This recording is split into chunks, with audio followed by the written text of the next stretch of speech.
Toto, un soleil qui s'élève tôt. Les amoureux de la bonne musique, gaulois et gauloises, les 12 Oli, aux en Bruxelles, soirée du Kanga. On est ici, va mourir en musique, bateau à la routine à Rumba. Couple responsable, ma fille à Kitoko, ma garçon à Kitoko, ma gauloise à Kitoko, ma gaulois à Kitoko, ma gladiateur à Kitoko. On a bien ici les 12. Moya, pour fêter la bino ensemble, soirée du Panda. C'est des jours où on a les gens qui ont rumba, Bobina, Oyemba. Il y aura la gauloise à gogo, champagne à gogo, boire et à manger à gogo. Donc réservez déjà vos billets, achetez aussi vos billets. Ensuite, voilà. Bonjour, on a soirée du Panda. La bénéfice de la rumba. Moya, on a extrait. Il y a encore du 16 et bébé pour nous donner du sauté. On a bien ici, il y a les 12 pour nous en avons en Bruxelles avec mon orchestre au grand public. À bientôt. Allez, bye bye, bye bye, bye bye, bye bye, bye bye.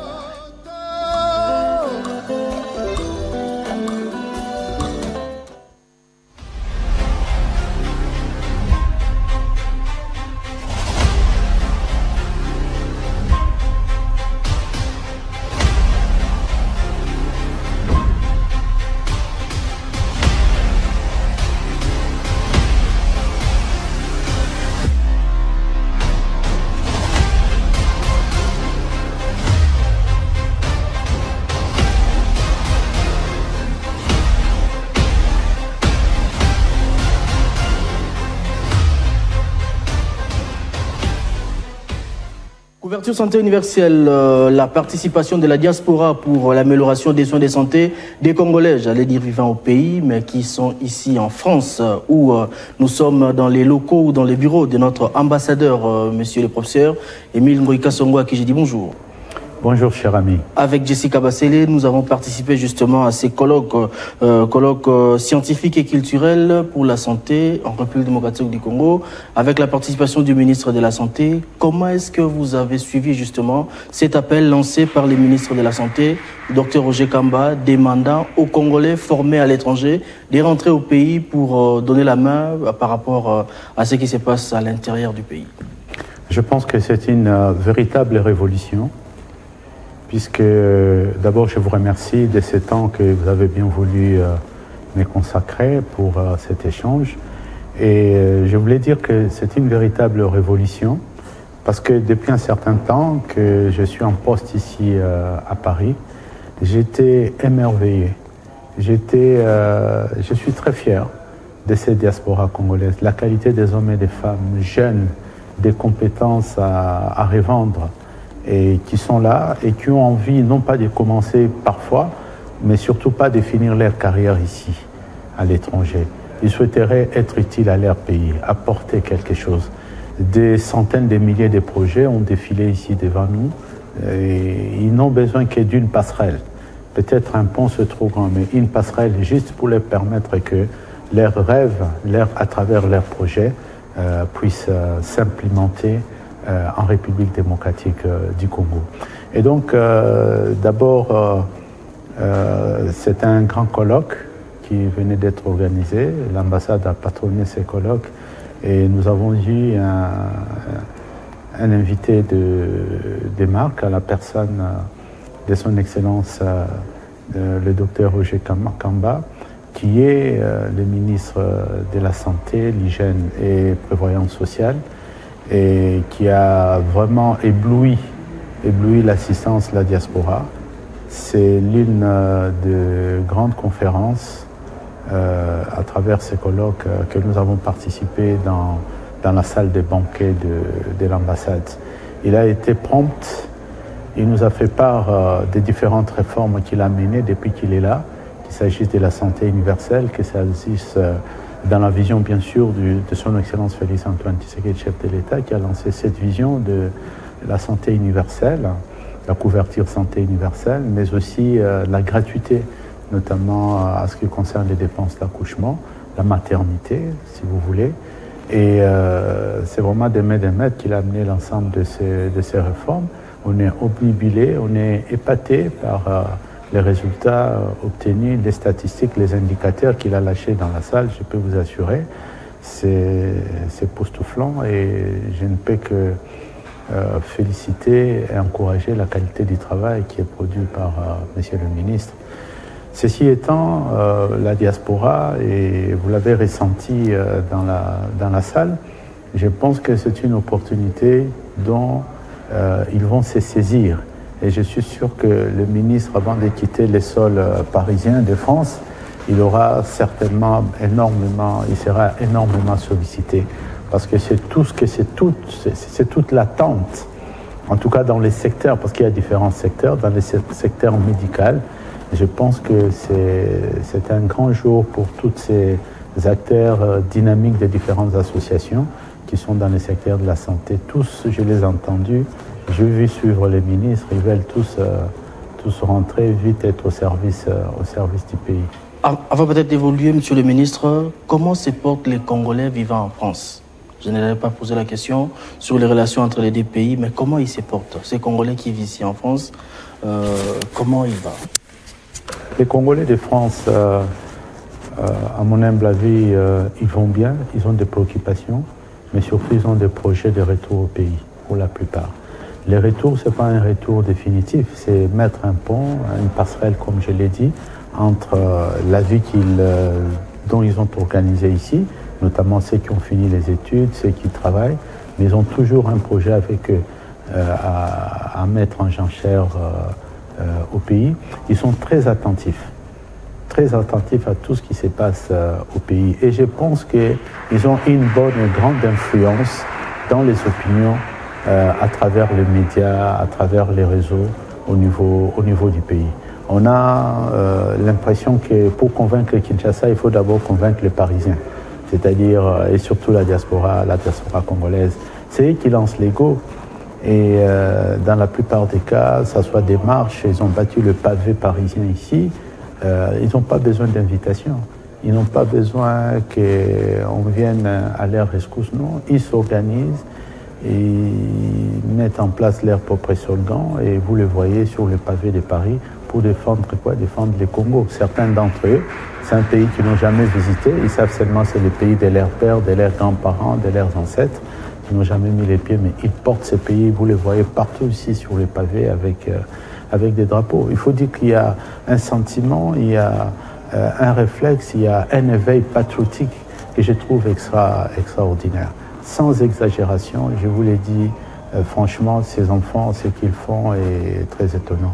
Il y a l'amour de la patrie. Il y a une très grande amour de la patrie dans la diaspora congolaise. C'est l'une des principales caractéristiques de cette diaspora. Elle est très attachée à tout ce qui est Congo. Ils organisent des championnats intercommunaux, comme des championnats comme si c'était au Congo. Ils donnent des noms des clubs, les noms des communes à leurs clubs, ainsi de suite, ils s'organisent.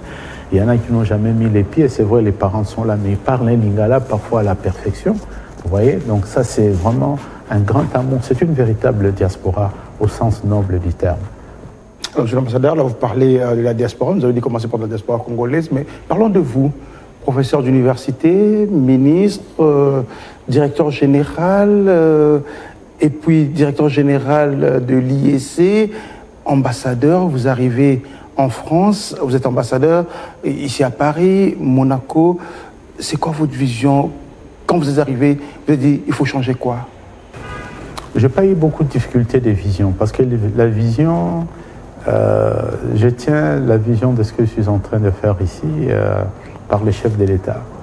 Parce que immédiatement que j'ai été nommé par les chefs de l'État, j'ai eu cette opportunité d'échanger pour obtenir quelques orientations avant que je puisse venir.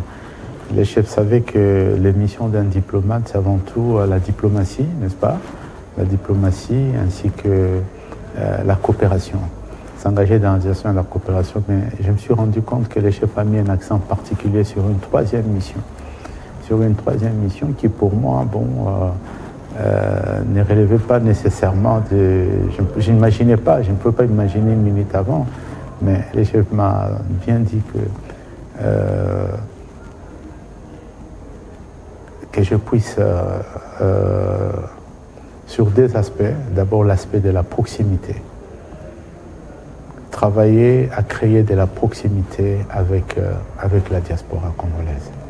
Ça m'avait ému et j'ai des sensations de cette émotion quand j'en parle comme ça, parce que fondamentalement, c'est un aspect important que j'ai découvert également ici. Il y a de la part de la communauté que vous voyez là, un besoin de proximité avec l'ambassade. Et parlant de l'ambassade, avec l'ambassadeur également. Deuxième aspect de cette mission, de cette troisième mission, c'est la qualité des prestations en faveur des compatriotes congolais. Et vous savez, nos compatriotes ici avaient l'impression que l'ambassade les repoussait. On les acceptait parce qu'ils venaient un peu, ils finançaient dans la mesure où ils venaient, ils payaient un certain nombre de prestations, ça lié au domaine de la vie civile, des états civils, des légalisations, ainsi de suite, ou encore un visa pour ceux qui se sont naturalisés et qui ont opté pour une nationalité étrangère.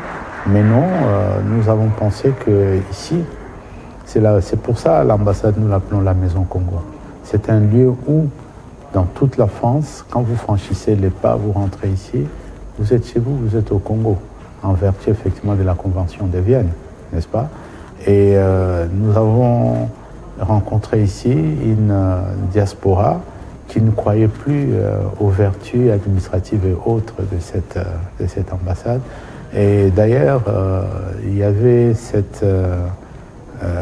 dans le passé, il y a eu ici de véritables tiraillades entre la diaspora et donc il y a eu des phénomènes qu'on a appelés des tristes mémoires, des phénomènes de combattants. Mais à notre arrivée, nous avons axé notre émission d'abord dans cette direction-là. Créer de la proximité, améliorer la qualité des prestations en faveur de nos compatriotes qui viennent ici, qui sont des requérants. Et dans la première approche, comment faire la proximité là où il y a de l'hostilité. Et donc la première approche, c'était d'aller vers eux, le parler. Je pense quand même que j'ai bénéficié quelque part quand même du fait que j'ai vécu quand même longtemps. La France quand même, c'est le pays de ma jeunesse parce que je suis arrivé ici avec un bac et donc je fais tout mon cursus universitaire ici. Et donc les années passées, des relations, des amis, tout cela m'a valu un grand accueil que je n'oublierai jamais. J'étais accueilli ici, vous pouvez vous en référer des images, vous les avez vues au salon Hoche qui avait refusé du monde. Je venais d'arriver, ils se sont organisés pour m'accueillir comme un des leurs. À l'époque, nous, on s'appelait des Ziana. Quand un Ziana voit un Ziana, donc c'était vraiment un grand accueil. Et c'est ces mouvements-là, d'ailleurs, à travers cet accueil-là, que nous avons rebondi là-dessus pour dire, ben écoute, il ne faut pas que ça soit juste éphémère. Faisons en sorte de faire durer cette relation-là ensemble, les vivre ensemble, faisons que nous puissions les faire perdurer. C'est ainsi que nous avons créé une association qui s'appelle Coacov. Coacov, qui est le collectif des associations, organisations des Congolais de la diaspora ici en France. Cette association, c'est une association fêtière qui est ouverte à toutes les autres associations avec vocation justement de réunir. Et très actif aujourd'hui sur la place de Paris en faveur, notamment en tant que société civile, pour des projets, par exemple de développement par rapport au pays, l'assistance sociale, l'organisation de différentes activités. Donc bref, de ces points de vue-là, il y a eu, outre la mission de la diplomatie, outre la mission de la coopération internationale, il y a eu véritablement une orientation nouvelle, une mission nouvelle, essentiellement, que je tiens du chef de l'État, qui était celle de créer la proximité et d'améliorer la qualité des prestations. C'est ça qui nous a guidés. Et les gens me posent la question, qu'est-ce qui s'est passé que vous arrivez, vous réhabilitez, vous rénovez, vous redonnez quelque chose de neuf à cette ambassade. Mais c'est parce que pour moi, ça devait commencer par là. Parce que le phénomène des rejets, vous savez, les Congolais, dans notre culture, vous le savez très bien, et surtout ici, dans la culture parisienne au sens des Congolais de Paris, ils vont dans d'autres ambassades, ils constatent la beauté de ces ambassades, ils constatent le rayonnement de ces autres ambassades où ils vont chercher des visas aux États-Unis, en Angleterre et partout. Et quand ils arrivent chez eux, parfois ils sont tristes. Donc il fallait quand même leur offrir ici une image du Congo qui soit reluisante. Et aujourd'hui, ils nous les rendent parce que vous voyez dans la salle tout à l'heure, c'est plein, à craquer, jusque dans notre galerie ici. Les jeunes gens étaient là, ils aiment, ils viennent. Je leur dis, c'est la Maison Congo, vous avez des activités qui peuvent profiter au pays, à vous-même.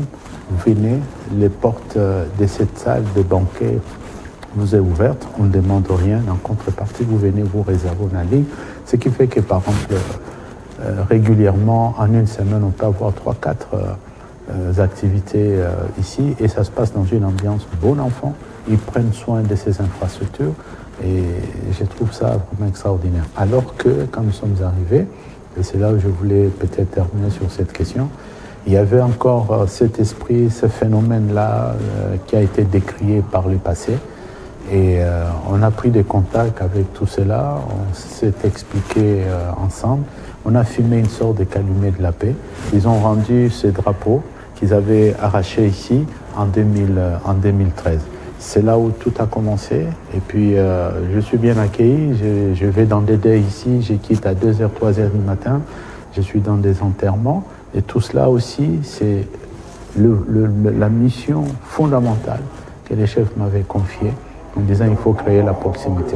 Aujourd'hui, les Congolais de France se retrouvent aujourd'hui en vous. Parlons des réformes, Émile Ngoï Kasongo. Vous êtes arrivé ici, les ambassades de la RDC, comme partout au monde, procédure administrative lente, vous écrivez, vous n'aurez pas de réponse, vous venez chercher un visa, vous déposez votre passeport aujourd'hui, il faut attendre 1 mois, 2 mois, 3 mois, vous cherchez un passeport, vous avez un deuil, vous ne savez pas voyager parce qu'il n'y a pas de passeport.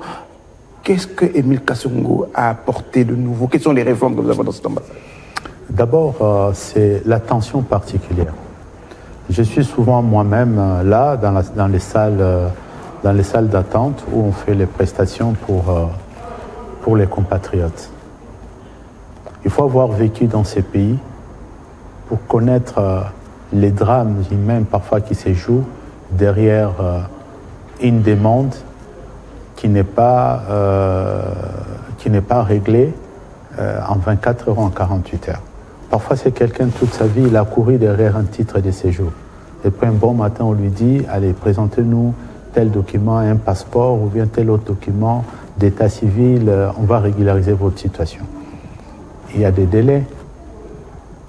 Dans toutes les grandes administrations ici dans les pays occidentaux, il n'y a rien qui n'a pas un délai. Une activité, vous prenez rendez-vous, après le rendez-vous, revenez à telle date avec tel document. Au-delà de cette date, ce document ne sera plus valable.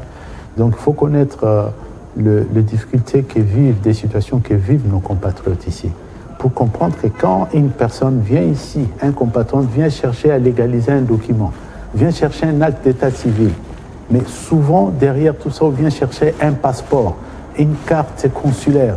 Derrière tout ça, il y a les exigences aussi de l'administration française, dont dépend son séjour dans ces pays. Si vous n'avez pas conscience de ça, si vous n'avez jamais vécu ça, vous prendrez comme...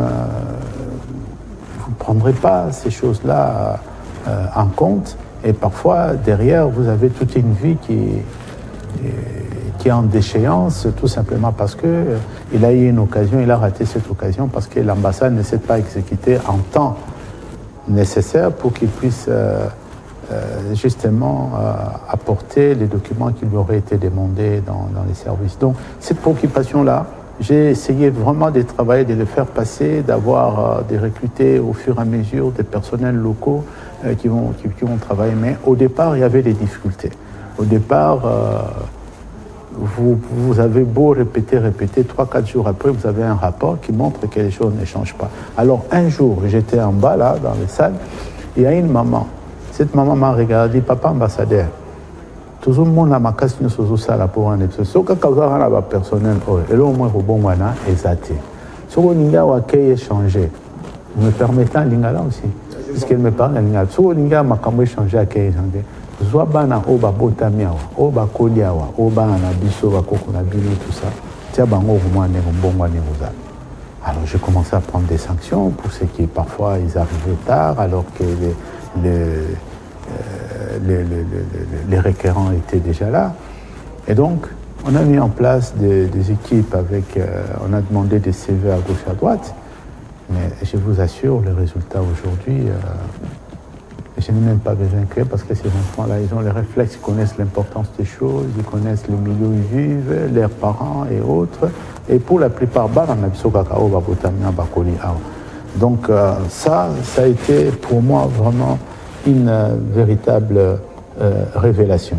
Et puis deuxième chose aussi, vous savez, nous dans la culture africaine, si on va là au lac Sabatou, que olingi bango mais bamona ko pa na bamote kendela bamote matanga bamona roté o ba pesi olem so invitation ça la bo kenara na yote non parce que yo famille là je pense que de ce point de vue là aussi je ne veux pas faire de témoignages pour moi-même mais pour moi sincèrement je vous dis des activités la diaspora congolaise ici l'activité organisée par les docteurs Ileka aujourd'hui avec donc pour laquelle nous avons invité le ministre. Ben, ces activités-là, ici sur la place de Paris, les Congolais, c'est chaque semaine. Hein. Vous apprenez que dans tel coin, les invitations viennent ici régulièrement. Je suis obligé parfois, je me trouve dans des conflits d'agenda où je dois me départir, mais quand même qu'il faut un coma. Puisque vous savez, quand vous êtes déjà invité, on dit non, vous n'êtes pas là. Une fois j'étais ici, 24 heures, on m'envoie une invitation à Rennes. On dit vraiment, si vous n'êtes pas là, monsieur l'ambassadeur, les autorités du département, toutes les autorités de la région, de la mairie vous attendent ici, c'est pour la cause de la RDC, tout ça. Eh ben, j'étais obligé un jour de sortir ici autour de 22h, prendre un véhicule, non pas 22h, 17h, prendre mon véhicule de CMD et traverser jusqu'à Rennes. C'était la semaine passée. Hein. Traverser, arriver à Rennes, faire les speeches, parler avec la diaspora et revenir.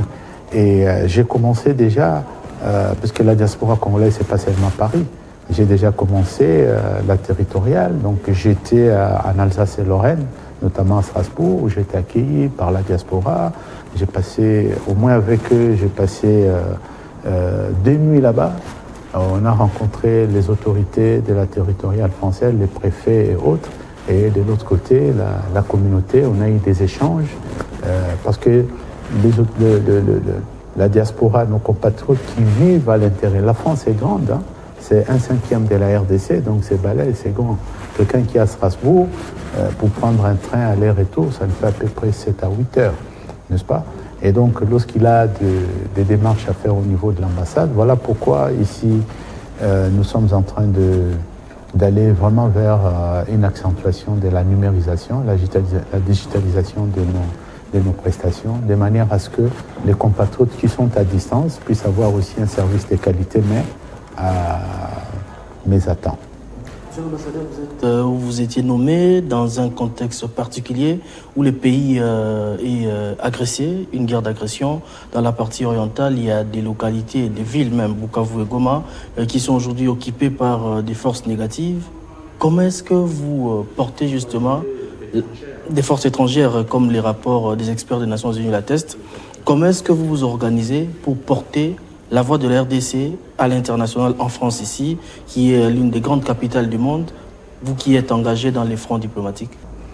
Je crois que, en suivant la vision du président de la République, relayée par notre tutelle, sous la direction, sous la tutelle de son Excellence Madame la Ministre d'État, ministre des Affaires étrangères, coopération internationale et francophonie, eh bien, nous, depuis qu'on est ici, on est au front. On est au front diplomatique. Et dans le sens où nous sommes arrivés ici, l'opinion jusque-là n'entendait qu'un seul son des cloches, c'est le son du Rwanda. Ça, vous le savez, c'était les Rwandais qui avaient le vent en poupe partout, je l'ai remarqué. Et nous avons pris les taureaux par les cornes. Nous avons été dans les différentes institutions, que ce soit au niveau de l'institution présidence de la République, convaincre, échanger, parler, éclairé, que ce soit au niveau du Parlement, à l'Assemblée nationale, tout comme au Sénat. J'ai été plusieurs fois demandeur, j'ai été auditionné plusieurs fois au niveau de la Commission des Affaires étrangères et Forces armées, notamment au niveau du Sénat, même commission au niveau de l'Assemblée nationale. Nous avons été...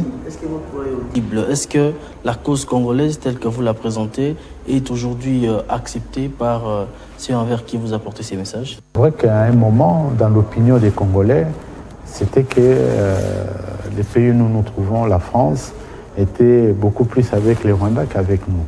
Non. Mais nous détenons la vérité. Depuis longtemps, il faut se le dire, le Rwanda ne disait pas la vérité sur ce qui s'est passé. Il niait leur présence au Congo. Et il y avait des gens qui avaient intérêt pour renforcer cette thèse-là. Mais avec des éléments de langage que nous recevons assez régulièrement du ministère des Affaires étrangères, des sorties des interviews que le chef de l'État fait, des rapports du Conseil, des PV du Conseil, du Conseil des ministres. Tous ces éléments-là nous permettent de recueillir justement les positions qui sont les nôtres, que nous défendons. Nous recevons des narratifs, nous recevons les éléments de langage, nous échangeons sur les éléments de langage et ça nous permet de parler en phase avec le gouvernement. Parce que nous ne pouvons pas tenir un autre discours que le discours du gouvernement. Mais maintenant, une chose c'est d'avoir des discours, une chose c'est aussi parler avec les gens, les convaincre, avancer. Ce travail a été mené. Je pense que les résultats au niveau de la France aujourd'hui sont assez lisibles. Je ne dis pas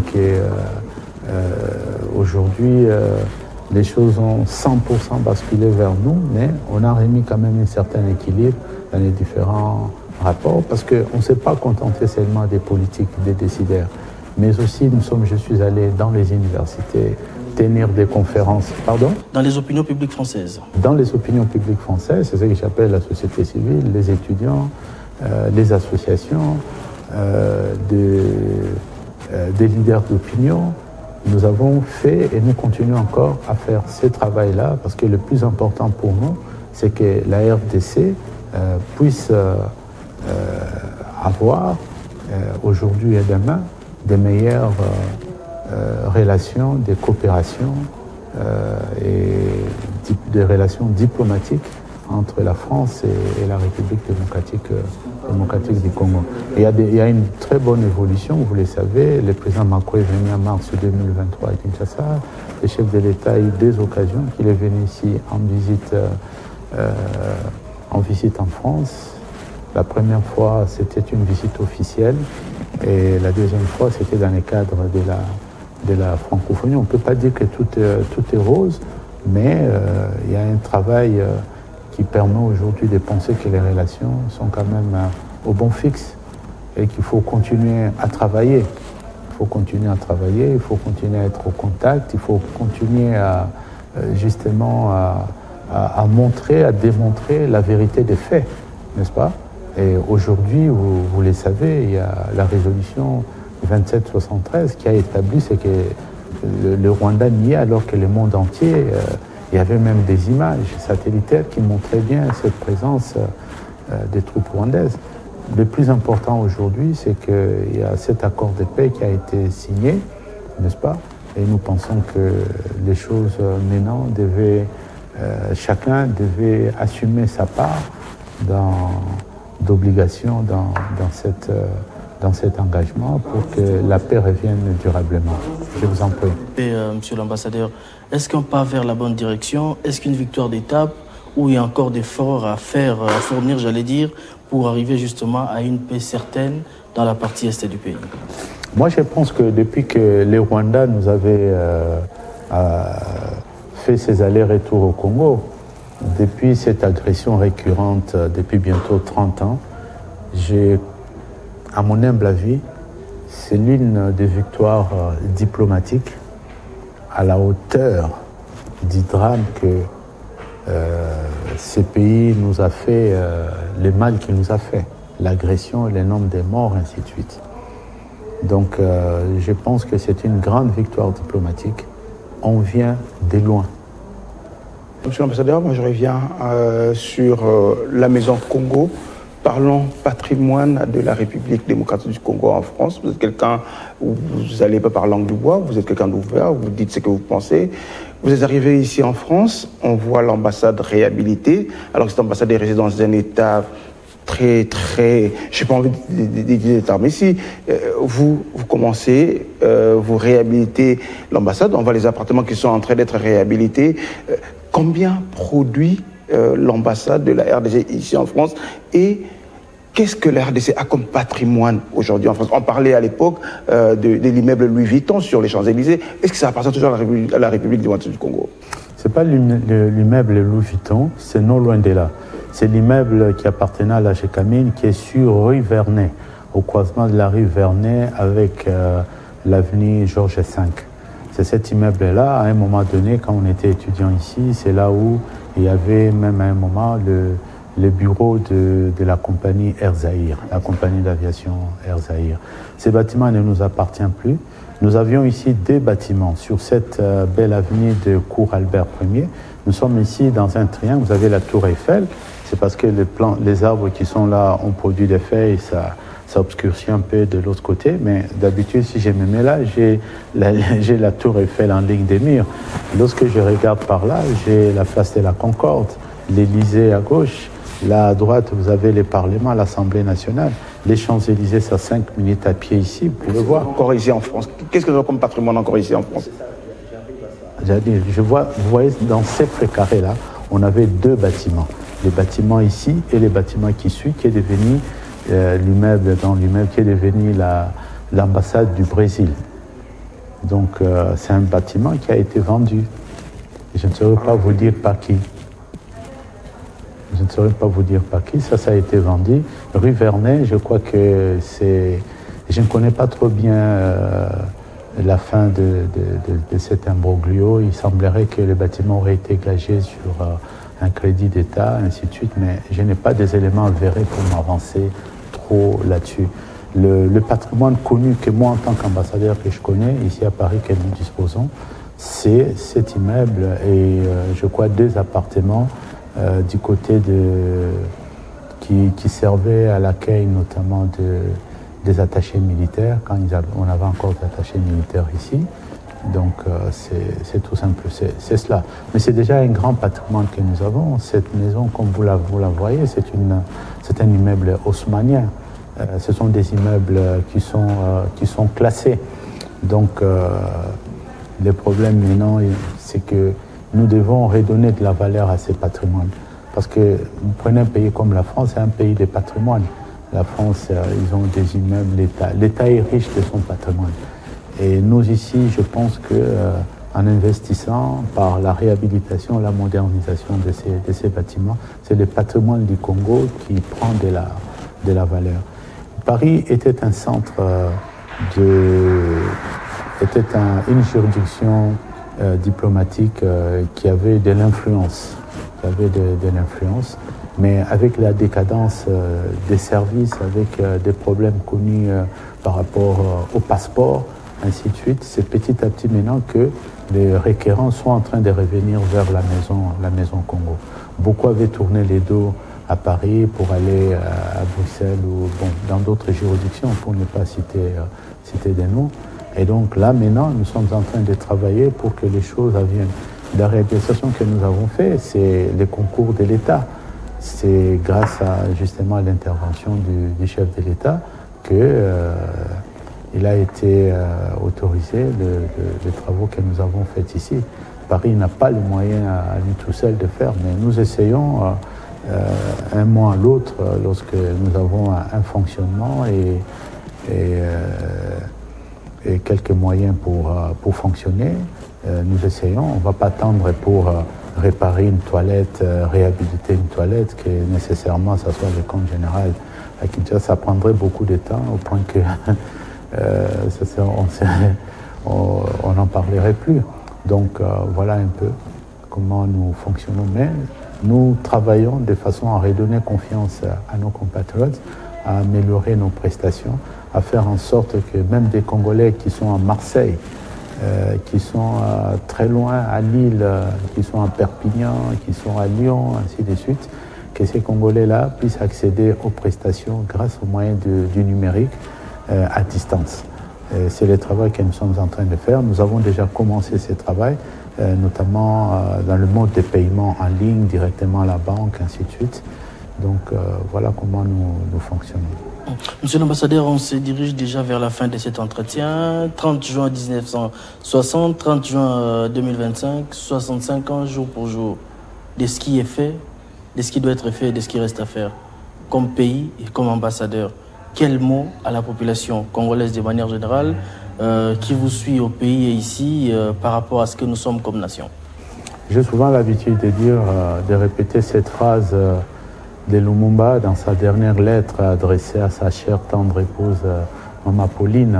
Il lui avait écrit les derniers mots en disant « L'avenir du Congo est beau ».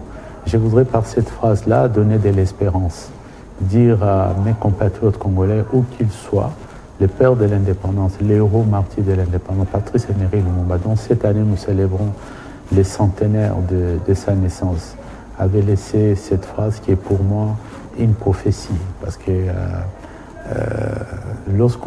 quand on fait une prophétie, on te dit que toi, tu es ceci, tu vas être ceci. Donc c'est quelque chose qu'on a vu et je pense que Lumumba a vu l'avenir du Congo, même quand il partait. Et quand il a dit que l'avenir du Congo est beau, il n'a pas dit au futur, il a dit là, au présent, pour chaque génération. Parce que cette phrase s'adresse à chaque génération. Même les générations qui viendront 500 ans, même un siècle, un millénaire après, on dira Patrice Lumumba avait dit l'avenir du Congo est beau. Donc ceci pour dire qu'aujourd'hui, il y a une espérance véritable parce que vous avez vu toutes les réalisations que son Excellence, Monsieur le Président de la République, Félix Antoine Tshisekedi, depuis qu'il est à la tête du pays. Il y a une véritable révolution dans des réformes, il y a une véritable révolution. C'est vrai, on ne peut pas dire que tout est parfait. Des difficultés, il n'en manque pas, des obstacles, il n'en manque pas. Mais il y a beaucoup de choses qui ont été faites, que ce soit au plan des infrastructures, au plan des écoles notamment, les retours des enfants à l'école, puisque la gratuité a créé un engouement au point que il fallait construire des écoles pour que le nombre d'enfants qui reprennent les chemins de l'école puissent avoir les meilleures conditions matérielles de pouvoir être là, que ce soit dans les domaines de la jeunesse, des stades, un certain nombre de choses sont en train de se faire. L'amélioration du SMIC, jamais avoir un SMIC à $130, on en rêvait. Mais aujourd'hui, c'est une réalité. Il reste beaucoup à faire parce que le pays vient de loin. 65 ans, vous me dites, 65 ans. Vous voyez le bilan de 65 ans. Vous voyez très bien qu'on a reculé. En 60, les revenus moyens d'un Congolais, c'était l'équivalent de $600. Aujourd'hui, avec $1.2 ou $0.4 par jour, vous multipliez par 365 jours, vous n'aurez pas ces montants-là, les 600. Ça veut dire qu'il y a eu une régression. Et aujourd'hui, on est en train de monter. Il y a quelques années, on était à 4 milliards. Le président est arrivé au pouvoir, il y avait 4 milliards. Le PIB, le produit intérieur brut, était à 4 milliards. Et aujourd'hui, vous voyez les progrès qui est fait. Grâce à ces progrès, le pays est en train de se reconstruire. Il y a des grands projets. Vous savez, moi, j'avais l'habitude, quand j'arrive à Kim, d'aller chercher du poisson en Gamanzo, vers Maluku là-bas. Mais aujourd'hui, aller à Maluku, vous verrez que Maluku aujourd'hui, c'est un grand chantier, mais un chantier qui sort de la terre, n'est-ce pas? Il y a des grandes réalisations, les progrès démocratiques dans notre pays, la séparation du pouvoir, c'est une réalité. Et donc, moi, je pense qu'il faut saluer ce qui va et s'il y a des choses qui ne marchent pas, faire des propositions et voir comment on peut améliorer pour aller encore de l'avant. C'est ça, le vivre ensemble est très important. Monsieur l'ambassadeur, pour terminer, avant que vous ayez pu conclure la mission, je m'en voudrais si je ne vous pose pas cette question. Tout ce que vous faites, est-ce que l'opposition a droit à la Maison Congo? La Maison Congo, c'est pour tous les Congolais. En tant qu'ambassadeur, je ne suis pas là pour un parti politique particulièrement. Non. toutes les composantes, toutes les compatriotes congolais. Je ne reçois pas les compatriotes congolais comme ils étaient pleins dans la salle là. Cela ne veut pas dire que tous sont du même parti politique. Ils le savent, ils viennent ici, ils sont là. Donc il n'y a pas de conditions d'appartenance à un quelconque parti politique. J'ai violé à ce moment-là justement les règles en rapport avec l'aspect étatique de ma fonction. C'est une fonction d'État. L'État, c'est tout le monde. Donc, je ne pense pas que les gens viennent ici. Il n'y a pas de manifestation politique ici à l'ambassade. Les partis politiques, ils ont leur siège où ils accueillent leurs membres, ils travaillent. Tous ceux qui viennent ici, ce sont des Congolais. À part entière, ce sont des citoyens congolais. On leur donne. J'ai organisé, c'est moi qui ai organisé les élections ici. Les élections se sont tenues ici en décembre 2023, pendant que je venais d'arriver, j'ai organisé ces élections. Tout le monde est venu ici voter, même des candidats qui étaient de l'opposition, ils étaient là. Ils essayaient encore de montrer une présence pour qu'on sache qu'ils sont là. Il n'y a jamais eu la moindre altercation. Les élections sont passées vraiment dans une ambiance. Vous ne saurez même pas qui est de l'opposition, qui est du pouvoir. Parce qu'après tout, quand on se retrouve dans les quartiers comme à Kinshasa, hein, autour d'un damier pour jouer à la dame, autour des cartes pour jouer à la carte, autour des échanges sur notre équipe des léopards, ainsi de suite, il n'y a pas de couleurs politiques. Il y a une très grande maturité. Il y a une très très grande maturité de la part de mes compatriotes congolais vivant ici en France. Je les découvre tous les jours. Moi, je vais quand j'arrive dans des dés, visiblement, vous avez des gens qui ne sont pas du pouvoir et qui sont là, on se parle, on cause. Ils savent que l'ambassadeur n'est pas venu ici pour montrer ses couleurs politiques ni défendre un couleur politique. Je n'allais pas dire que si vous rencontrez aussi les exilés... Bon, on le sait. mais bon, un exilé... Bon, il peut avoir peur de moi, mais moi, je ne peux pas avoir peur d'un exilé. Pour moi, si c'est un Congolais, c'est un Congolais. Il a fait un choix. C'est à lui de se justifier à lui-même. Quel est le type d'exil? Quelle est la peur qu'il a en rentrant au pays? Donc, de ce point de vue-là, je respecte l'opinion des uns et des autres. Moi, personnellement, ici, vous n'aurez aucun exilé qui viendra chercher un visa pour aller au Congo ici. Je ne le pense pas. Et ce n'est même pas possible, n'est-ce pas? Mais tout Congolais qui arrive ici, on ne demande pas aux gens, donnez-nous votre carte, vous êtes de quel parti politique, vous êtes de quelle famille, vous ressortez, les noms là me disent quelque chose, c'est qui? Non, ça n'existe pas. Ici, c'est la Maison Congo, c'est tout Congolais qui a une démarche à effectuer, qui vient ici, tout Congolais qui veut participer à une activité, comme vous avez vu à l'ambassade, il n'y a pas eu de filtrage quelconque. Non. Et quand tous les Congolais qui viennent ici, franchement, je peux vous le dire, les Congolais sont fiers. Ils sont fiers de leur ambassade. C'est eux-mêmes qui prennent soin de l'ambassade. Vous savez, l'activité qui était là est terminée. Avant que la dernière personne puisse sortir, ils vont balayer, ils vont faire les soins nécessaires pour laisser les bâtiments dans l'état où ils l'ont trouvé. C'est quelque chose d'important. Moi, je suis là, je suis le représentant du président de la République, qui est le meilleur d'entre nous, qui est le premier d'entre nous, n'est-ce pas? Et donc, je suis là pour incarner l'État. J'incarne l'État. J'agis au nom de l'État congolais, pas au nom d'un parti politique ou d'une tendance politique. Ça ne sert à rien. Ça ne se fait pas. L'ambassade de France, je prends un exemple de mon homologue qui est à Kinshasa, qui est ambassadeur de France. Est-ce qu'il reçoit les gens en fonction de la multitude des partis politiques qui sont ici? Vous avez déjà vu une fête d'un parti politique? Non, ce sont les affaires de l'État et on reste républicain. Voilà la...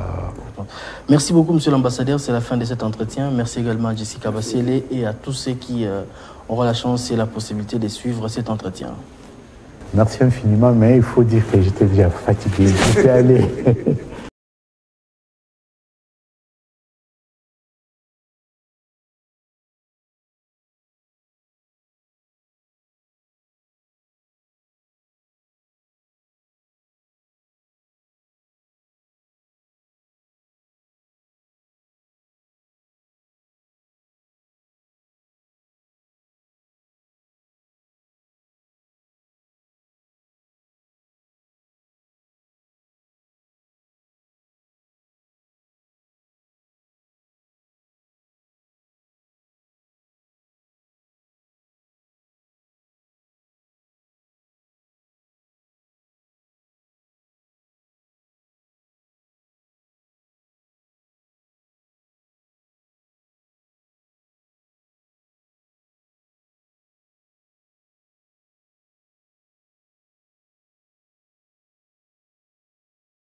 la province des Lualaba, les projets de développement se font sentir. Comme ici, nous sommes à l'entrée de la ville de Kolwezi, chef-lieu de cette province. Vous voyez, cet échangeur érigé pour fluidifier les trafics routiers. Cet échangeur moderne, construit avec des normes internationales. Ici, nous sommes ici pour vous faire découvrir cette bâtisse qui a été construite et qui sera même inaugurée dans quelques heures. Il faut retenir qu'ici, ces chaussées, ces chantiers a été construit par une entreprise de la place, 2,5 km de chaussées bitumées avec une largeur totale de 15,50 mètres, y compris les accotements. La réalisation ici, il y a des ponts en collaboration avec les entreprises qui ont érigé ces ponts. L'un de ces ponts s'élève à 57 mètres au-dessus de la route nationale numéro 39, tandis que l'autre également atteint une hauteur de 21 mètres au-dessus de la voie ferrée. Donc le projet est divisé en 3 phases distinctes. La bretelle, la route nationale numéro 39, et la bretelle rail et la route qui amène vers l'aéroport. C'est pour notre gouverneur Maman Fifi Masuka, pour cet bel endroit qu'elle nous a créé ici. Je me rappelle même une fois mon arrivée ici à Kolwezi, Je félicite beaucoup Madame la gouverneure Fifi Masuka Saini et tout son gouvernement, et aussi à notre président de la République, son Excellence Félix Antoine Tshisekedi Tshilombo, pour le travail abattu. En tout cas, nous sommes conscients de ce qu'ils sont en train de faire. Et là, je vois l'échangeur. Je vois aussi d'autres bâtiments que je ne peux pas même citer ici parce que c'est beaucoup, c'est plus. Je ne peux pas citer tout ce qu'ils ont fait, mais ce que nous sommes en train de voir, ce que nous avons vu, ça prouve la volonté. Ça prouve la volonté vraiment. Nous aimerions bien qu'ils continuent à travailler comme ça. S'ils travaillaient comme ça, en tout cas, la RDC deviendra un pays plus fort que l'avant même. Et ce que nous cherchons encore, c'est que les avenirs, soit les routes qui ne sont pas encore asphaltées, qu'ils nous aident. Qu'ils nous aident. Pourquoi je demande qu'ils nous aident? Parce que nous travaillons dans d'autres secteurs, dans la poussière, nous travaillons dans des érosions, nous passons. Donc nous sommes un peu, de l'autre côté, nous travaillons bien, de notre côté, nous travaillons dans l'insécurité. Bon, je tiens à remercier d'abord Madame la gouverneure, Fifi Masuka, parce que la construction de l'échangeur, c'est quelque chose qui est très important. OSP ici, bandeko nyonso ya Kolwezi, mais qu'elle ne se limite pas seulement à Kolwezi. Parce que selon nos enquêtes, au niveau de Dilolo, il n'y a pas de route, Kapanga et consort. Elle doit pousser, elle doit faire quelque chose dans le territoire, dans le village. La même vision qu'elle a pour construire à Kolwezi, moderniser certains bâtiments, certaines, comment dirais-je, les routes, Naba Dilolo, Naba Kapanga, parce que même la population de là, ils ont aussi besoin de voir un changement. Il y a construction à Banzela, c'est ce que je peux dire.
Moi, c'est Dr Hugues Ngouège. Je suis gynécologue obstétricien, doctorant à l'université de Lubumbashi. Donc, je suis en train de préparer ma thèse d'agrégation. La clinique moderne du Lualaba, c'est un bâtiment R+2. Ça veut dire que nous avons le rez-de-chaussée et 2 étages. Alors, cette clinique a une capacité d'accueil de 200 lits. Capacité d'accueil de 200 lits. Et c'est une clinique qui est là pour essayer de réduire le taux de transfert de malades vers l'extérieur. Ça veut dire les autres provinces au pays et également les autres pays. Parce que nous aurons toutes les spécialités dans cette clinique. Et présentement, nous avons quelques spécialistes déjà au Lualaba qui feront partie du personnel. Et la province a déjà envoyé une vingtaine de médecins dans d'autres pays pour se spécialiser dans plusieurs domaines qui viendront également appuyer le personnel de cette clinique. Les besoins sanitaires du Lualaba, pendant longtemps, le Lualaba faisait partie de provinces qui transféraient régulièrement les malades à Lubumbashi, dans les pays voisins et même les pays lointains. Et c'est dans ce souci-là de conserver nos malades, de prendre en charge le malade localement. C'est comme ça que Madame la gouverneure, l'Excellence Fifi Masuka, qui a suivi la vision du chef de l'État dans le développement des infrastructures, c'est comme ça qu'elle a pensé aux infrastructures médicales. Il n'y a pas que cette clinique moderne, il y aura l'extension de cette clinique moderne qui sera construite sur 4 étages. Et il y a d'autres structures médicales qu'elle a déjà érigées. Nous avons toutes les spécialités que vous connaissez. Nous avons d'abord les 5 départements traditionnels. Il y a la gynécologie, la chirurgie, la pédiatrie, la médecine interne avec ses spécialités, la neuropsychiatrie. Au-delà de ça, nous avons la neurochirurgie. Il y a déjà des neurochirurgiens. Et la salle d'op pour la neurochirurgie sera prête bientôt là parce que le matériel est en route. Nous avons également d'autres spécialités comme la dermatologie, la stomatologie et les autres spécialités. Donc toutes les spécialités seront à la clinique et la population du Lualaba n'aura plus à s'inquiéter ou à se déplacer massivement vers d'autres provinces ou d'autres pays pour rechercher des spécialistes. En tout cas, étant une clinique moderne, c'est du standard international. L'équipement sera également de ce standard-là. Comme vous l'avez dit, il y aura le scanner, le CT scan, l'IRM. Et la salle d'opération, nous avons une salle d'opération de neurochirurgie, de la chirurgie cardiaque, où nous aurons à faire des chirurgies à cœur ouvert ici à Kolwezi. Et là, ça va permettre aux malades cardiaques qui devra bénéficier de la chirurgie à cœur ouvert, ça se fera ici. Nous avons également d'autres spécialités ou d'autres équipements vraiment modernes. Même quand vous voyez nos ambulances, ce sont des ambulances de type C. Nous avons 5 ambulances de type C. Les spécialistes connaissent quoi une ambulance de type C. Les interventions de les premiers soins dans ces ambulances peuvent se passer le temps qu'on achemine la malade à la clinique. Étant une clinique moderne, le personnel médical sera constitué, vous aurez des spécialistes, il y aura quelques généralistes qui ne manquent pas, et nous aurons des infirmiers et également de toutes catégories qui seront en appui. Et vous avez d'autres services comme l'anesthésie et réanimation. Nous avons des urgences où nous avons du personnel formé et qualifié pour ces services-là. Effectivement, c'est prévu la formation continue. À ce jour, dans le monde médical, il est recommandé des formations continues. Les généralistes qui seront là seront également formés. Les spécialistes qui seront là vont continuer leur formation. Parce que la formation d'un médecin ne s'arrête pas et des formations continues vont se poursuivre localement tout comme à l'étranger. Et c'est là sous le financement de la province dirigée par l'excellence Fifi Masuka. Par rapport à l'accessibilité, toutes les couches de la population seront prises en charge dans cette clinique. Et le coût sera abordable pour toutes les couches de la population. Effectivement, tous les services seront informatisés, de la réception en passant par la consultation jusqu'aux services, d'autres services administratifs, pharmacie, paramédicaux. Tous les services seront informatisés. De la réception jusqu'à la sortie de la malade, le service sera informatisé. Pour clore, nous demandons à la population du Lualaba qu'ils ont maintenant une clinique moderne où il y aura autant de spécialistes. Ils doivent faire confiance à leurs spécialistes qui va donner des soins appropriés et de qualité.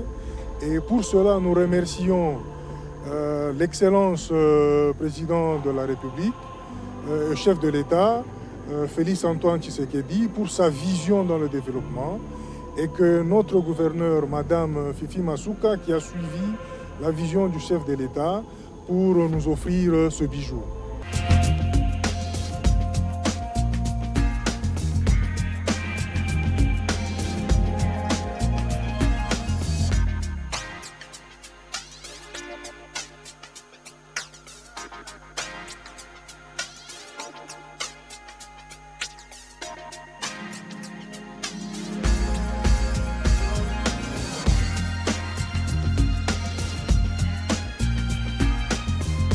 Couverture santé universelle en République démocratique du Congo, Samuel Roger Kamba, ministre de la Santé, Hygiène et Prévention sociale, séjourne depuis une semaine à Bruxelles.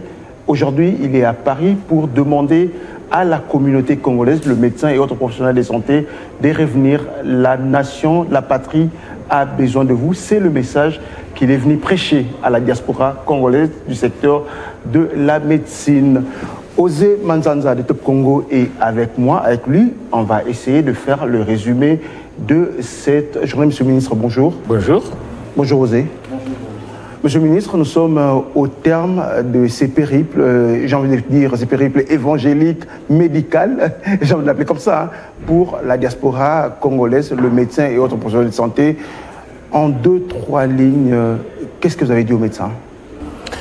En 2-3 lignes, je leur ai dit que la vision du chef de l'État qui essaie de remettre l'homme au centre de sa politique, commence par l'homme et finit par l'homme. Commence par l'homme pour donner la prestation, pour qu'un autre homme puisse bénéficier de cette prestation.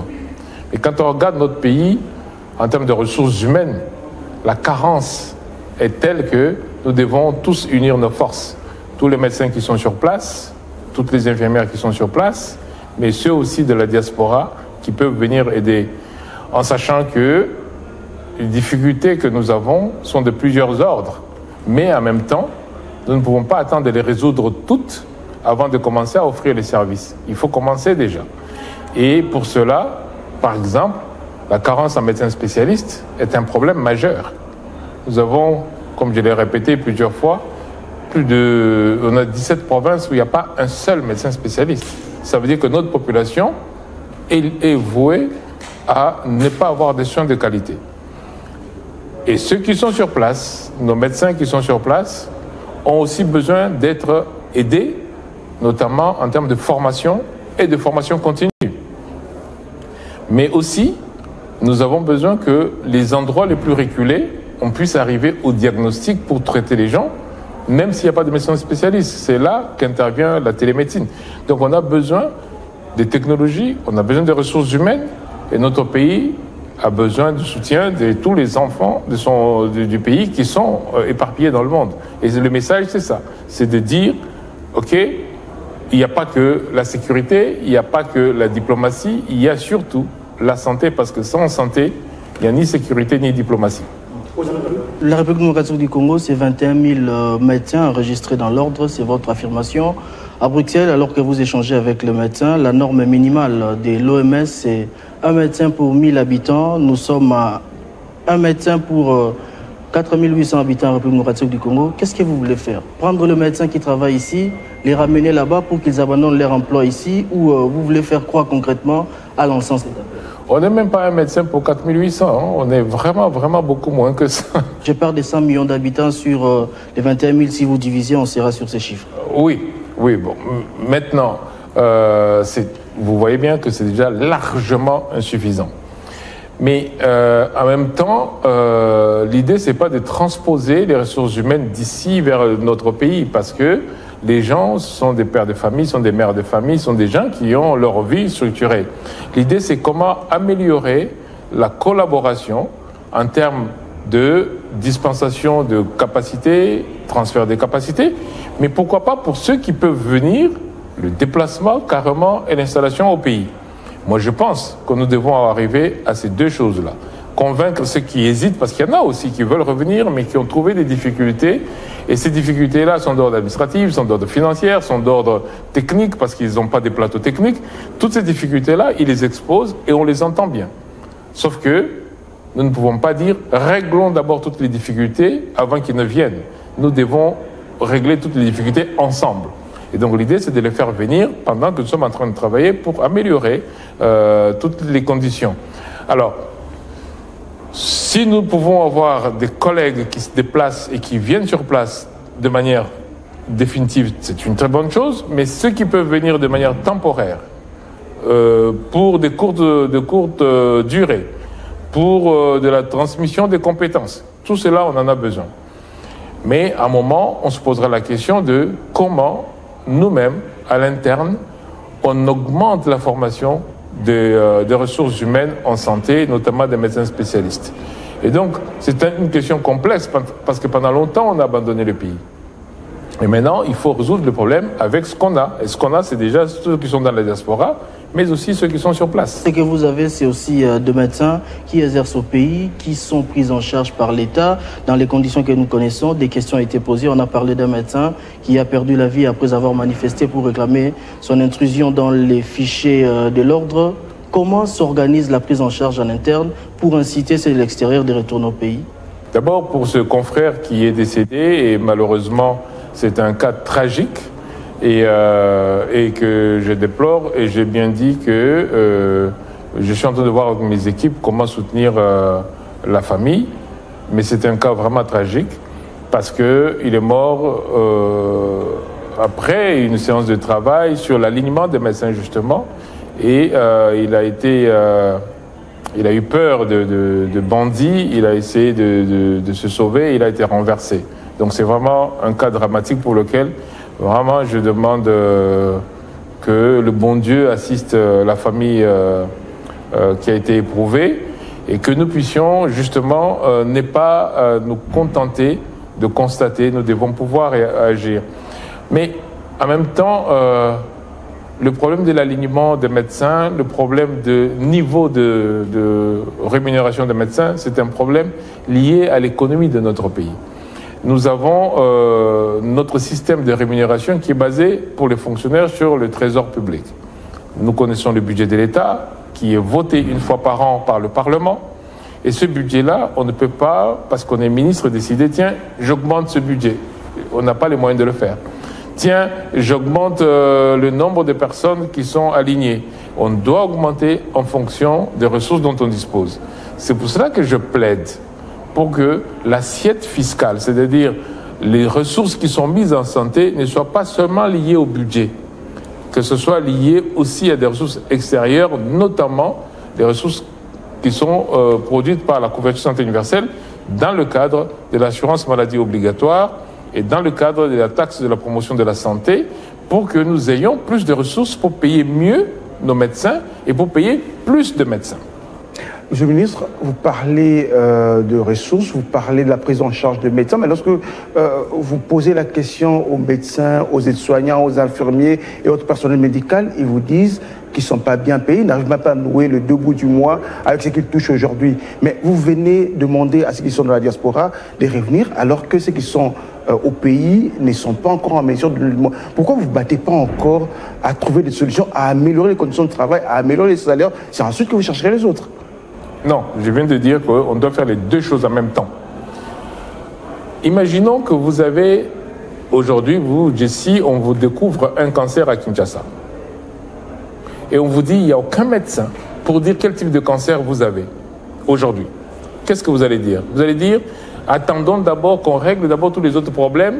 Comme ça, ensuite, on fera venir le médecin qui viendra voir quel type de cancer j'ai. Non, votre vie, là, le chrono se met en marche.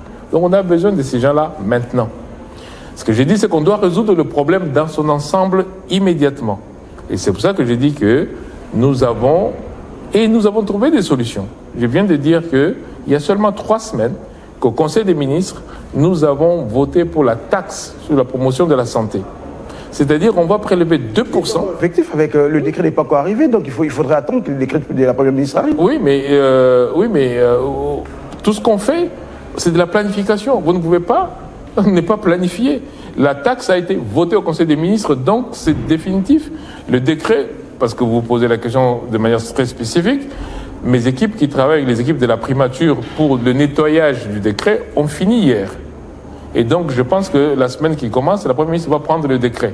Et ça veut dire que fin juillet, sur tous les produits importés, il y aura 2% qui vont être prélevés et envoyés au système de santé. Mais je ne vais pas attendre jusqu'à fin juillet pour maintenant commencer à planifier. Je dois planifier déjà maintenant. Je vous dis que les soins de santé, c'est toujours une urgence. Aujourd'hui, une maman qui a un enfant dont la jambe est cassée, on ne va pas lui dire « Attendez, madame ». Quand on aura fini, d'abord, non, on prévoit déjà que dès qu'on a les ressources, que les personnes pour utiliser ces ressources soient déjà disponibles. Je vais laisser José Malanda poser des questions, mais question directe, je vais une réponse également directe. Aujourd'hui, le médecin congolais touche combien? Ceux que vous venez faire appel en Europe, qui viendront, vous pensez, parce que vous parlez de la planification, vous pensez le payer combien? Alors, la réponse va être très directe aussi. Les médecins congolais ont pour ceux qui sont payés régulièrement, comme tous les fonctionnaires, ils ont la prime et le salaire. Malheureusement, c'est pas très élevé. C'est pas très élevé parce que la prime va monter jusqu'à 600, 800 dollars. Et puis, oui, la prime, ouais, ça monte 600, 800 dollars et le salaire un peu moins. Donc ça tourne autour de 1200, 1400 dollars quand tout est bien payé. Mais ce n'est pas assez déjà. Sauf que quand vous regardez, et je vous ai dit à vous, si vous prenez le cas de Kalembelembe, c'est un cas très intéressant qu'il faut regarder. Du fait de la gratuité de la maternité, le médecin et les infirmières de Kalembelembe ont vu leur rémunération augmenter de 200%. Ce qui veut dire que si nous faisons correctement l'utilisation des ressources qui viennent aussi bien de la taxe que du salaire, comme on a dit dans le cadre du Conseil national du travail, nous allons augmenter les ressources. C'est important que le médecin soit assuré. Mais il y a plus que ça. Le médecin que nous allons demander d'aller à l'intérieur du pays, il faut une prime d'éloignement. On ne va pas demander à quelqu'un d'aller à l'intérieur du pays et le payer moins bien que celui qui reste à Kinshasa ou à Lubumbashi ou à Goma. Donc il faut intéresser aussi celui qui va à l'intérieur du pays. Et c'est prévu la prime. Encore une fois, si nous nous contentons du trésor public, nous n'allons pas le faire. Et nous avons maintenant une solution, et cette solution-là, ce que j'essaie de faire, c'est de plaider pour que d'abord, elle commence très rapidement, mais ça va se faire, les décrets vont être signés, mais qu'on planifie déjà comment on va utiliser ça. Les ressources spécialisées, les médecins spécialisés, les infirmières spécialisées, on en a vraiment besoin. Si vous arrivez à l'hôpital et qu'on doit vous endormir, vous avez besoin d'une infirmière qui sache vous endormir. Si vous n'avez personne pour vous endormir, vous allez mourir sur la table d'opération. Monsieur le ministre, dans votre développement, ici à Paris, comme à Bruxelles, vous avez précisé 17 provinces sur les 26 de la République démocratique du Congo manquent de médecins experts, spécialistes, j'allais dire. Vous cherchez combien de médecins pour combler ces vides? Est-ce qu'à court terme, au-delà de ces besoins de recherche de médecins formés par les autres ici au pays, vous ne pensez pas investir à long terme dans la formation de médecins généralistes, l'air spécialisés, pour qu'ils soient justement une main-d'œuvre congolaise fabriquée par vous et permettez les termes? Mais c'est la solution. La solution, je viens de le dire, la solution c'est que nous puissions former nous-mêmes. Mais vous savez, pour former un médecin spécialiste, après ces études de médecine, c'est encore 4 à 5 ans en fonction de spécialité. La question c'est, en attendant qu'on forme, on fait quoi pour soigner les gens aujourd'hui?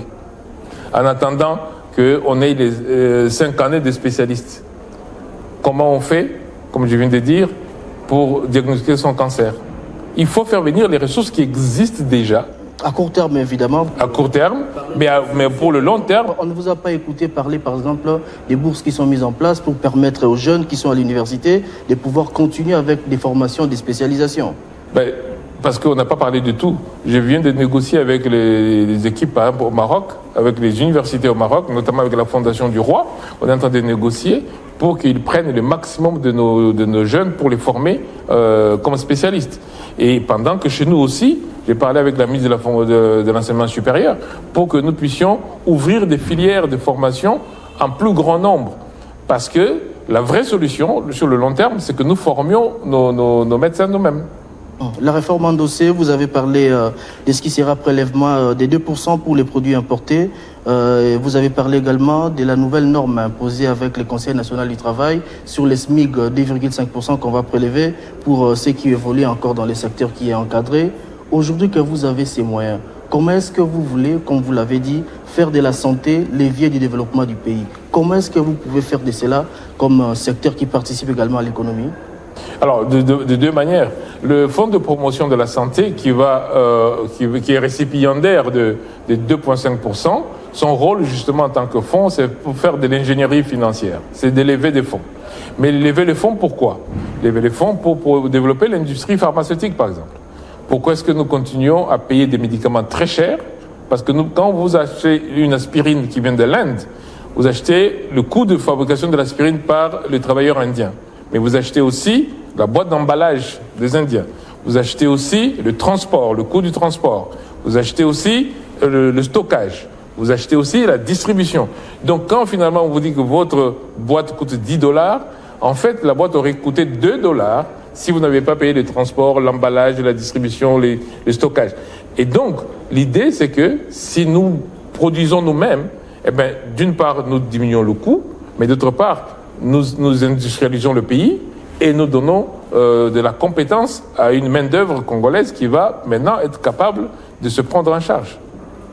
Monsieur le ministre, parlons couverture santé universelle qui est l'une de vos chevals de bataille. Aujourd'hui, en République démocratique du Congo, est-ce qu'on arrivera, comme c'est le cas dans d'autres pays, où la prise en charge est à 100% à cette couverture santé universelle? On n'a pas de choix. Si on n'y arrive pas, ça veut dire quoi? Ça veut dire que le Congolais doit, lui, continuer à payer ses soins tout seul. Tout ce que nous sommes en train de faire, c'est justement pour arriver au niveau des autres pays. J'ai dit et j'ai répété, la première cause qui rend les gens pauvres dans le monde, c'est le paiement direct des soins.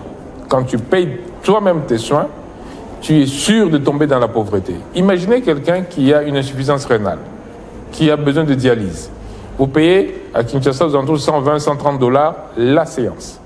Pour que cette personne puisse continuer à travailler, il faut 3 séances. Pour continuer à vivre, 2 séances. Mais pour continuer à vivre et être capable de travailler, c'est 3 séances par semaine. Toute la vie. Alors, si c'est $120 x 3, ça fait $360 chaque semaine. Qui peut se permettre ça? Même dans les pays développés, ce n'est pas possible. Et donc, si vous n'organisez pas la solidarité, si vous n'organisez pas la collectivité de telle sorte que chacun paye pour chacun, eh bien, on sera dans l'individualisme, et l'individualisme, c'est le gage assuré de la pauvreté. C'est assuré. On voit que, je l'ai dit, vous avez entendu ça, quand on investit $1 en santé, on produit $19 en économie. Mais si vous n'investissez pas parce que vous avez peur, mais vous allez continuer à vous appauvrir. Savez-vous combien la population congolaise met chaque année directement dans le système de santé? $600 millions. Mais ces $600 millions, on ne les voit pas. On ne voit pas un hôpital qui s'améliore, on ne voit pas les équipements qui s'améliorent, on ne voit pas les médicaments qui s'améliorent, on ne voit pas la qualité des soins qui s'améliore, on ne voit pas les médecins mieux payés, on ne voit pas les infirmières mieux payées, et pourtant c'est 600 millions. Pourquoi? Parce que ce n'est pas organisé. Parce que vous arrivez à l'hôpital, vous donnez $100, eh ben, quelqu'un met ça dans sa poche, quelqu'un te vend un médicament qui sort de sa poche, et tant que ça restera comme ça, on mettra encore de l'argent qui n'ira nulle part. Donc l'idée, c'est qu'on arrête ce mécanisme-là, qu'on aille vers un mécanisme beaucoup plus pérenne, où vous avez cotisé $3, $5, $15, je ne sais pas, par mois, mais vous avez accès à la radio, vous avez accès au scanner, vous avez accès à la chirurgie sans qu'on vous demande de l'argent le jour où vous en avez besoin. Et c'est ce qui arrive jusqu'à présent. On voit que les pays qui se développent sont des pays qui investissent d'abord sur l'homme. Le capital humain, c'est le premier maillon de l'économie. Mais si vous avez les hommes et les femmes qui meurent à 59, 60 ans, au moment où ils doivent être les plus productifs, ils meurent. Ou alors ceux qui ne sont pas morts, mais qui sont très mal pris en charge. Donc le taux de ce qu'on appelle les gens qui vivent avec handicap, parce que vous avez été mal pris en charge, mais vous fragilisez votre économie. Et donc, la meilleure façon d'améliorer l'économie d'un pays, c'est d'investir dans l'homme. Et la meilleure façon d'investir dans l'homme, c'est d'investir dans la santé. Et c'est pour cela qu'on dit que la santé, c'est le levier de développement. On a fait ça, cet exercice avec les gouverneurs, pour leur faire comprendre. Vous pouvez avoir une province minière comme là-bas où nous étions, mais tant que l'argent qui rentre va directement dans les soins, mais vous êtes toujours en train de vous appauvrir.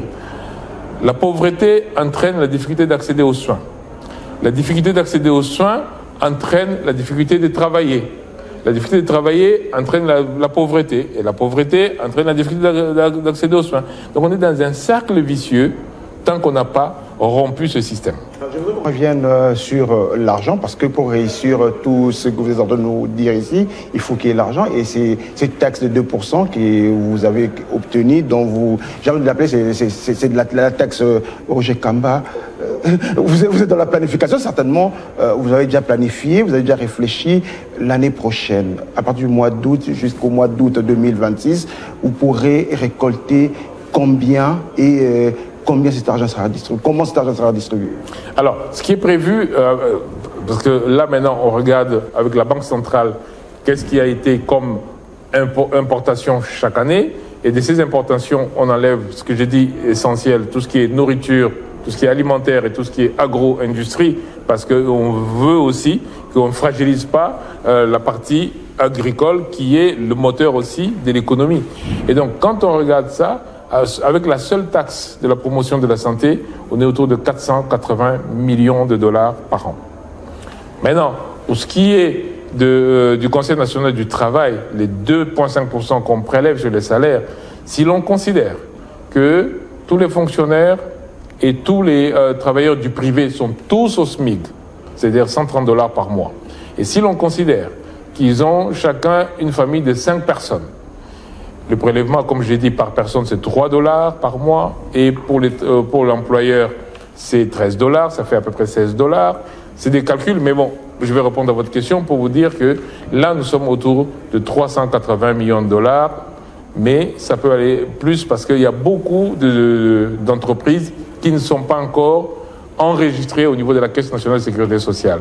Si on les enregistre tous, on est largement au-delà de 500-600 millions de dollars. Donc vous voyez qu'avec ces deux mécanismes, on peut apporter 1 milliard de dollars dans les systèmes de santé au-delà du budget de l'État. Une main tendue, monsieur le ministre, que vous avez donnée ici Paris-Bruxelles, qui trouve écho, mais également questionnement. J'ai parlé de la réaction d'un médecin que nous avons abordé après échange à Bruxelles.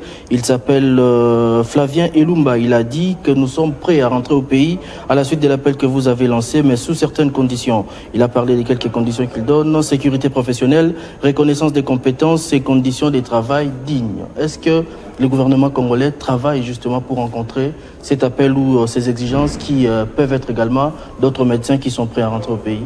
Alors, les conditions de travail dignes, c'est ça que nous devons créer ensemble. Les conditions de travail dignes, c'est pas seulement le fait qu'on a un scanner dans un hôpital, qu'on a un appareil de radiographie dans un hôpital. C'est qu'on a aussi un médecin compétent qui peut dire à un collègue, ben voilà, tu as pensé à ça, mais moi je pense que c'est plutôt ça. Et donc, ces conditions de travail dignes n'existent pas en soi. Nous les créons ensemble. Les conditions de travail dignes. Si les conditions de travail dignes, c'est est-ce que je suis payé, est-ce que je suis salarié, c'est pour cela que je dis, nous avons maintenant 2 mécanismes de financement qui sont pérennes, qui nous permettent de venir dire aux gens, revenez au pays. Si les conditions de travail dignes, c'est de dire, est-ce que moi, là où je travaille, je peux me faire soigner? Bah oui. C'est encore une fois ce que nous sommes en train de mettre en place. Si les conditions de travail dignes, c'est le fait que je ramène ma femme, je ramène mes enfants, mais j'ai besoin d'une école. Vous savez, le système de santé ne peut pas résoudre tous les problèmes du pays. Mais chaque morceau que nous allons, chacun dans ce domaine, mettre en place, chaque morceau va finir par faire que nous aurons un ensemble qui est cohérent pour nous tous. Quand j'appelle les collègues, les confrères, les médecins, les infirmières à revenir, je ne leur dis pas « venez dans un pays développé ». Je dis « venez qu'on développe ensemble notre pays ». C'est ça que je passe comme message. Ce n'est pas « venez, vous allez trouver les mêmes conditions qu'en Europe ». Je ne peux pas mentir, il y en a pas. Mais si nous ne bougeons pas, eh bien, nous n'aurons pas ces conditions dignes. Et donc l'idée, c'est de faire venir les gens pour qu'ensemble nous réussissions, parce que maintenant nous avons des conditions qui peuvent permettre que les gens commencent à revenir.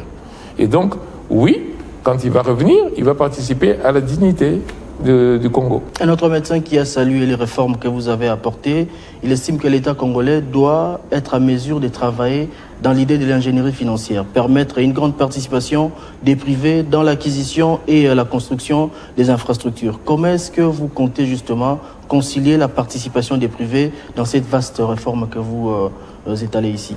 Alors, si vous avez compris, parce que j'ai beaucoup parlé d'ingénierie financière moi-même, si vous avez compris, ce qu'on est en train de faire, c'est que, allez, prenons la taxe sur la promotion de la santé, 2%. Ça ramène, on va dire, allez, bon an, mal an, 400 millions de dollars. Les 400 millions de dollars, on ne les dépense pas. Les 400 millions de dollars vont à la Banque centrale.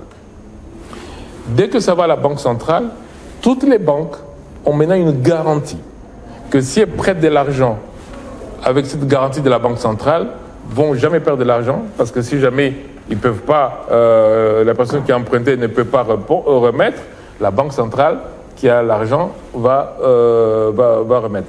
C'est ça l'ingénierie financière. Donc, permettre au privé de dire « Ok, maintenant je sais que je peux offrir tel service parce que ce service, je peux le financer grâce à la garantie qui est donnée par la Banque centrale. » Vous savez que pour faire tout ce que nous faisons, nous avons beaucoup voyagé, nous avons beaucoup regardé, nous avons beaucoup étudié. Et un des pays que j'ai personnellement visité, étudié, essayé de comprendre le modèle, c'est la Colombie. Si vous arrivez en Colombie, vous allez trouver que les hôpitaux sont d'un niveau exceptionnel. Mais tous, ils sont basés sur l'ingénierie financière. Parce qu'il y a deux mécanismes. Le premier, c'est l'assurance maladie obligatoire que nous venons aussi d'avoir, qui permet que les personnes qui viennent puissent payer. Parce que ce n'est pas eux qui payent directement, c'est la caisse qui paye.